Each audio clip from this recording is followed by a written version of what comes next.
Hey guys, what's up? Cubicle with me guy here, and today we have another unboxing from the Cubicle.us.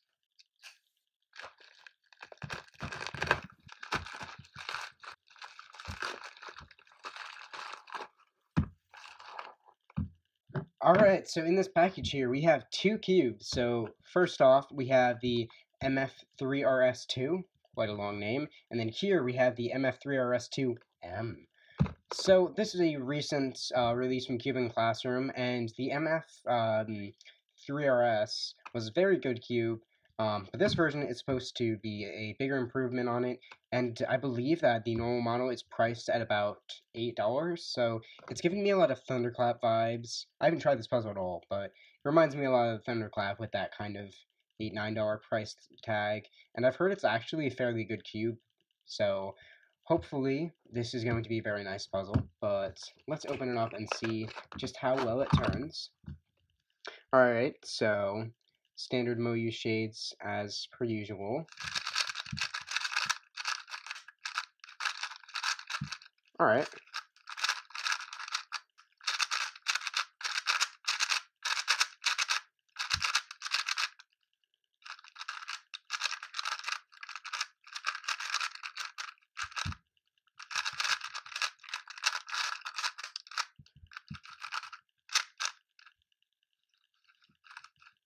Okay, so right now, it feels fairly good, but it's nothing that's like blowing me away immediately, but I should say this cube feels painfully dry.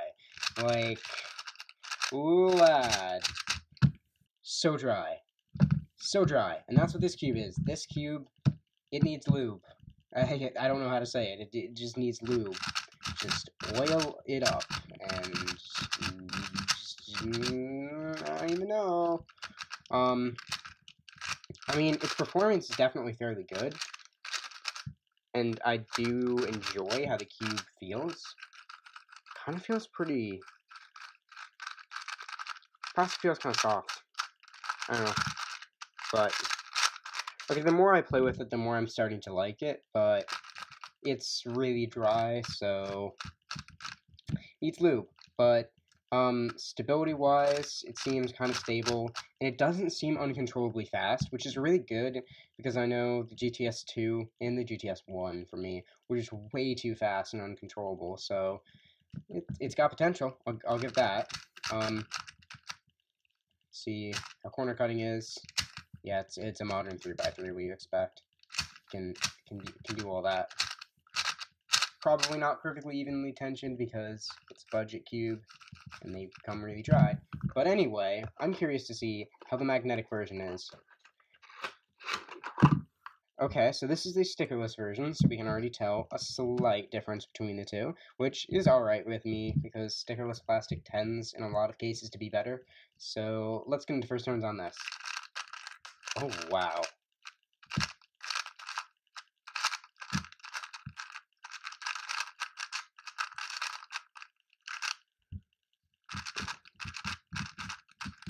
It feels like a slightly slower GTS2, and that's a good thing in my opinion. Okay, so I have a GTS2 here to compare it with, and size-wise, it looks pretty similar, and cut-wise, it looks pretty similar, and I have theory, and let's see what it's like. Okay, not quite. It looks pretty similar to a GTS2, but I don't remember it having this pronounced of like a cup, and it didn't have this pronounced a cut, but look at GTS2. They're kind of similar, not quite. Although I can kind of see where they added the changes to probably make it more stable, if we look at them. But the corners look really similar. They just look identical, practically. I mean, they're slightly different, but form factor-wise, it's basically the same. But the edges, they do look like they've changed them a little bit. Doesn't have that extendy thing. And centerpieces, yeah, I don't know. I'm just getting GTS2 vibes from it, which isn't a bad thing because the GTS2 I felt like it had potential, but it was too fast. I can only tell if this one's the GTS2 because of the stickers, but I mean, feel-wise, these feel pretty similar. I want to be honest.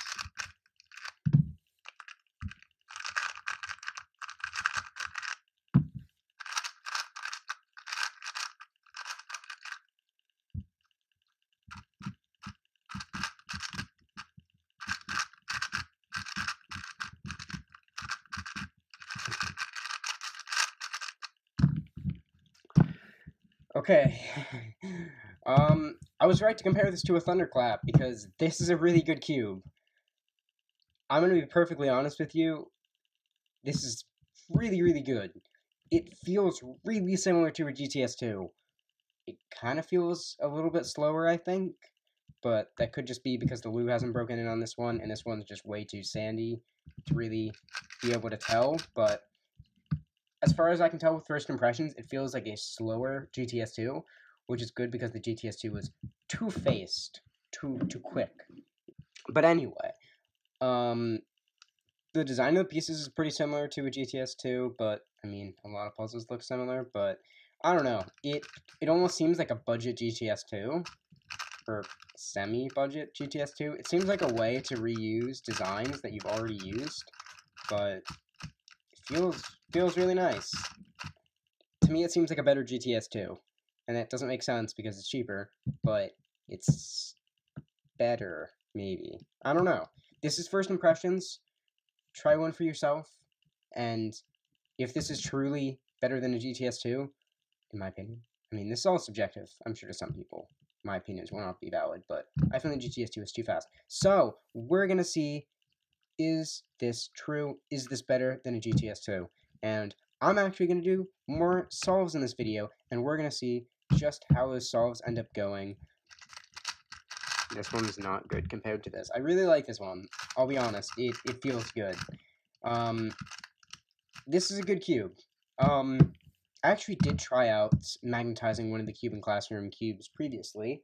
I actually have it on my desk.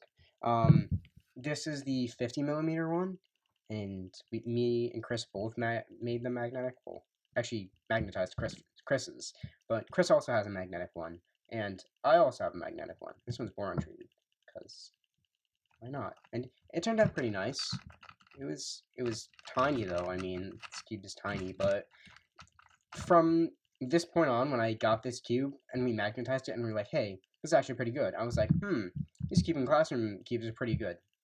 And then Chris was talking to me and he's like, you know, I think that they intentionally make their cubes bad. They just reuse old designs and add design flaws so that they can justify people paying more for them, which is probably true. Humphrey's a smart guy.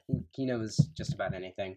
So that would make sense, and with this cube looking eerily similar to a GTS2, that might also put a little bit of fact that they reused a design, but maybe the design flaw made the cube, in my opinion, better. So they were like, this cube is better. It's not a $4 cube, it's an $8 cube. And yeah, the Thunderclap did really well when it was an $8 cube. Or was it $9? Yeah, it was about the same price range.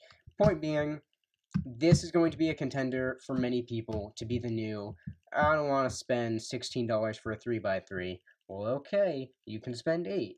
Or, I don't want to spend $50 for a 3x3. Okay, spend 26 or 25.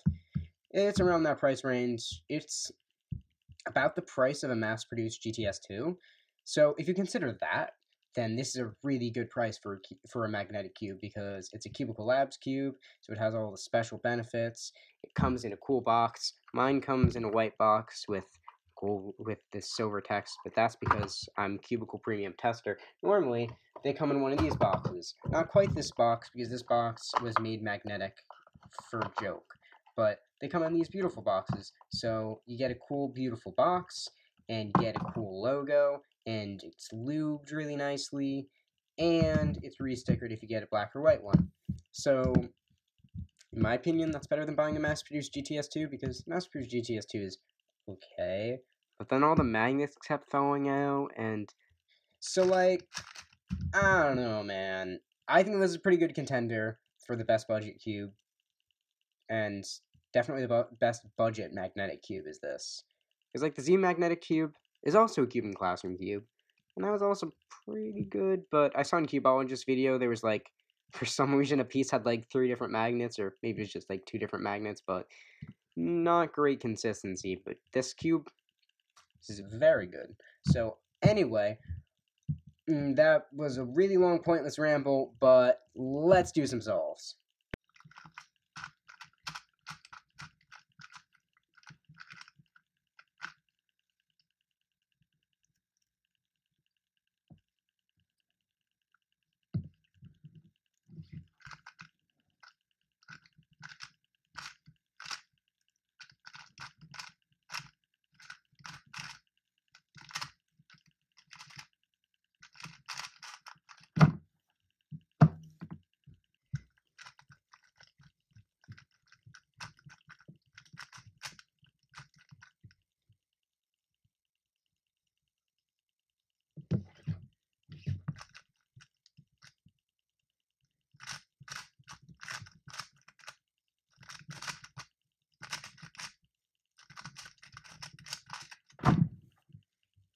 11.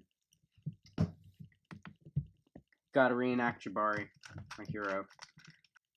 It's all about the corner. Wonder if the new Volk will corner twist less.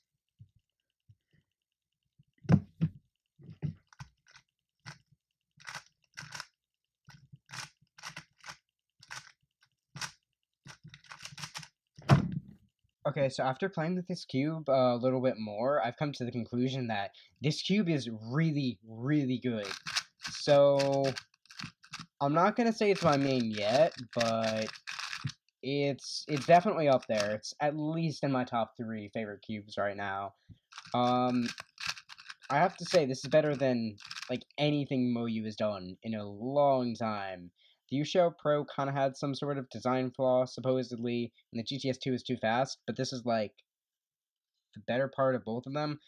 Like I said earlier in the video, Chris was saying that supposedly Cube Classroom like adds flaws to make cubes less good, and then you release budget puzzles, which makes sense if you think about it. You know, you can reuse a design, but still make it so that the original design is still more viable than this new design.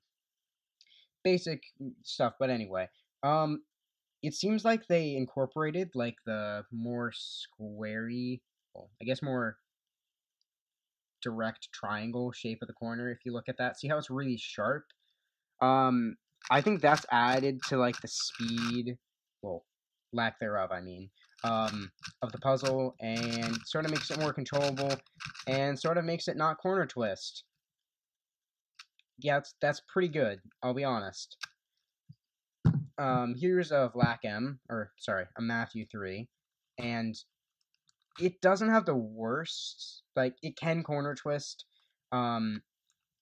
definitely is not the easiest to do, but this one, I'll be honest, like, that took a lot of force. This cube is actually really hard to corner twist. And it's good. That's good, because I have a really bad turning style. And that's one of the reasons I didn't like the Yushao Pro, which supposedly had an anti-corner twist design, but my turning is bad. Anyway, if you would like to buy this puzzle, I will link it on the Cubicle.us. It's right here. Look at it. Isn't that so cool? It's almost like I have a computer behind me. But anyway, thank you guys so much for watching, and I would definitely highly recommend picking up this puzzle. And anyway, oh, also I forgot to mention, I got an 8 on this puzzle, which is cool, because I've only ever gotten 2 8s, and the other one I got was back in January. And yeah, that's pretty cool.